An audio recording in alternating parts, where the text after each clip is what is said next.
BRS working president KTR మాట్లాడుతున్నారు. ఇప్పుడు live చూద్దాం. కట్టబెట్టిన తర్వాత ఇదిగో ఇది సివిల్ సప్లైస్ కార్పొరేషన్ యొక్క శాఖ యొక్క లెటర్. తర్వాత మన కాంట్రాక్ట్ పొందిన సంస్థలకు పెట్టిన కండిషన్ ఏంటంటే 90 డేస్లో 90 రోజుల్లో ఈ 35 లాక్ మెట్రిక్ టన్స్ని లిఫ్ట్ చేయాలి, ప్రభుత్వానికి 7,500 కోట్ల రూపాయల డబ్బులు కట్టాలి. ఇక్కడ విచిత్రం, చాలా విచిత్రం. ఈ నాలుగు సంస్థలు ఏవైతే గ్లోబల్ టెండర్స్లో పార్టిసిపేట్ చేసి దక్కించుకున్నాయో వాళ్ళ యొక్క విధి విధానాలు, ఆ గైడ్ లైన్స్ ప్రకారం, టెండర్ ప్రకారం విధి విధానం ఏంటంటే కేవలం ఆ ప్యాడీని లిఫ్ట్ చేయాలి అంతే. అంత తప్ప వాళ్ళు ఏ లావాదేవీలో కానీ ఇంకో దానిలో కానీ ఇన్వాల్వ్ కావడానికి లేదు. కానీ ఈ నాకాఫ్ అనే సంస్థ చేసింది ఏంటంటే వాళ్ళు చేయవలసింది కేవలం 90 డేస్లో paddy 35 lakh metric tonnes paddy lift చేసి 7,500 కోట్లు ప్రభుత్వానికి కట్టాలి. వీళ్ళు ఏం చేస్తున్నారు? మిల్లర్లతో నేరుగా ఆర్థికపరమైన లావాదేవీలు, మనీ లాండరింగ్కి పాల్పడ్డారు. ఈ 4 సంస్థలు మనీ లాండరింగ్కి పాల్పడి ఆ రైస్ మిల్లర్లను బెదిరిస్తూ ఇవాళ గోదాముల్లో ఉన్న ధాన్యాన్ని తీసుకొని పోకుండా ఇది వాళ్ళు లావాదేవీలు పాల్పడ్డారనడానికి ఇక వాళ్ళ డైరెక్ట్గా వాళ్ళ కరెస్పాండెన్స్ నాకాఫ్ ఎండి విసిఎన్ మేనేజింగ్ డైరెక్టర్ ఆయన చేస్తున్న లావాదేవీలు ఏమని స్టేట్ మేనేజర్ డైరెక్ట్గా ఫలానా సంస్థలు ఇన్ని డబ్బులు అంటూ ఆయన వాళ్ళకు జరిపిన లావాదేవీల యొక్క మరి డీటెయిల్స్ ఇక్కడ ఉన్నాయి.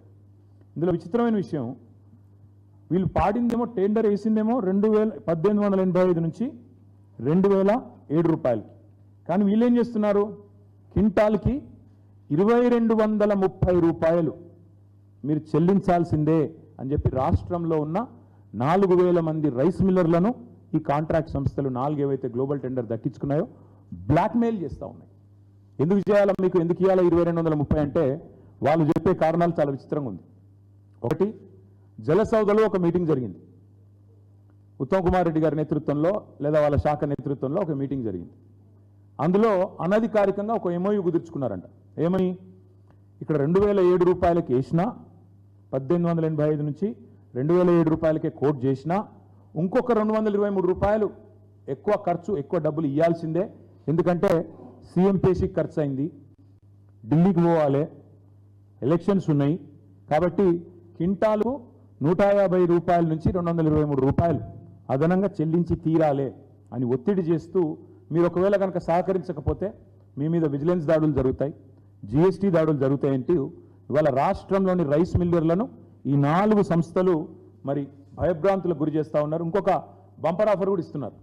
మీరు కనుక మేము చెప్పినట్టు క్వింటాల్కు 223 రూపాయలు ఎక్స్ట్రా ఇస్తే మేము ధాన్యం లిఫ్ట్ చేయకపోయినా చేసినట్టు మేము కాగితాలు సృష్టిస్తాం, మేము చూసుకుంటాం అని చెప్పి వాళ్ళు క్లియరెన్స్ కూడా ఇస్తామని చెప్పి బంపర్ ఆఫర్లు ఇస్తూ ఉన్నారు ఈ 4 సంస్థలు.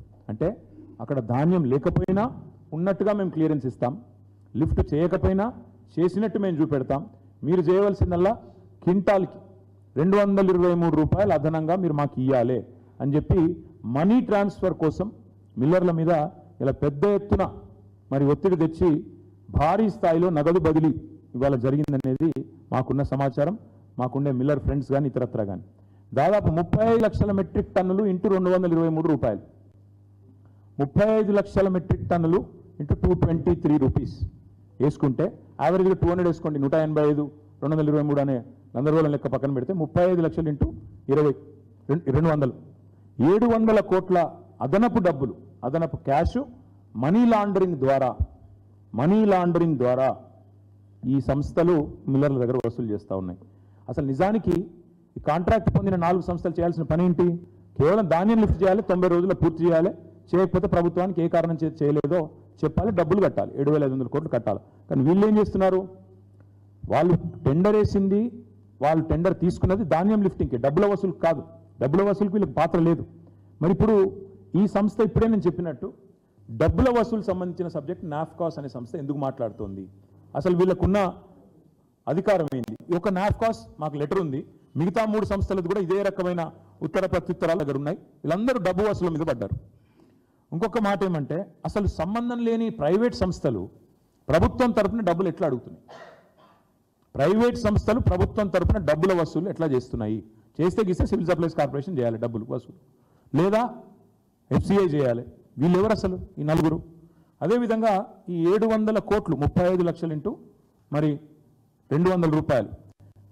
ఇంకా విచిత్రం, ఈ 4 సంస్థలు మేము చెప్పినట్టు తినకపోతే విజిలెన్స్ దాడులు జరుగుతాయి అని మిల్లర్లను బెదిరిస్తున్నారు.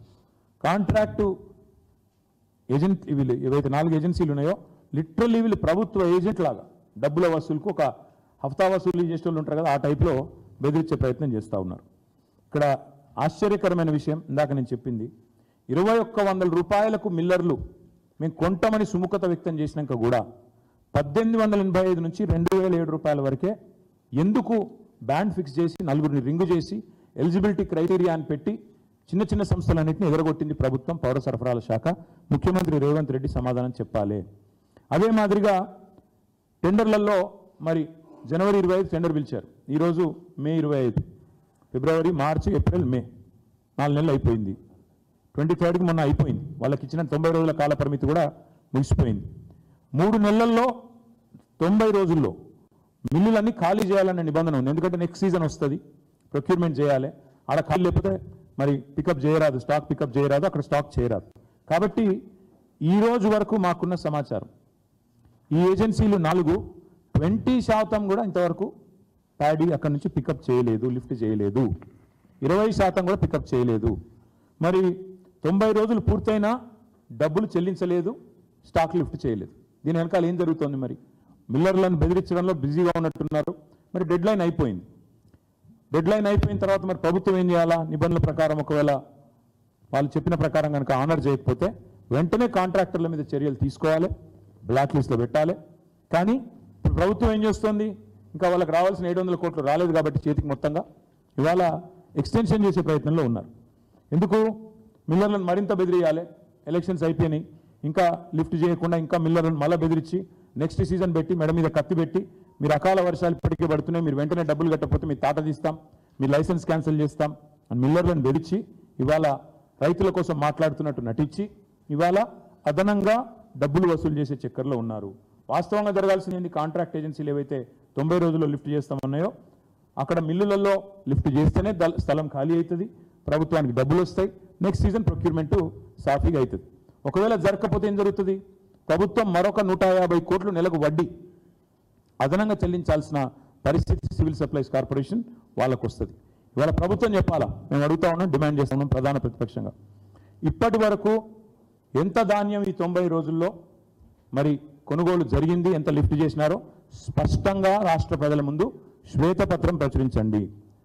టెండర్ నిబంధనల మీదకు 90 రోజుల్లో కనుక మీరు తీసుకోకపోతే ఎందుకు మీరు ఉపేక్షించి మళ్ళీ ఎక్స్టెన్షన్ చేసే ప్రయత్నం చేస్తున్నారో మీరు చెప్పాలి. అన్నింటికి మించి రుణాలు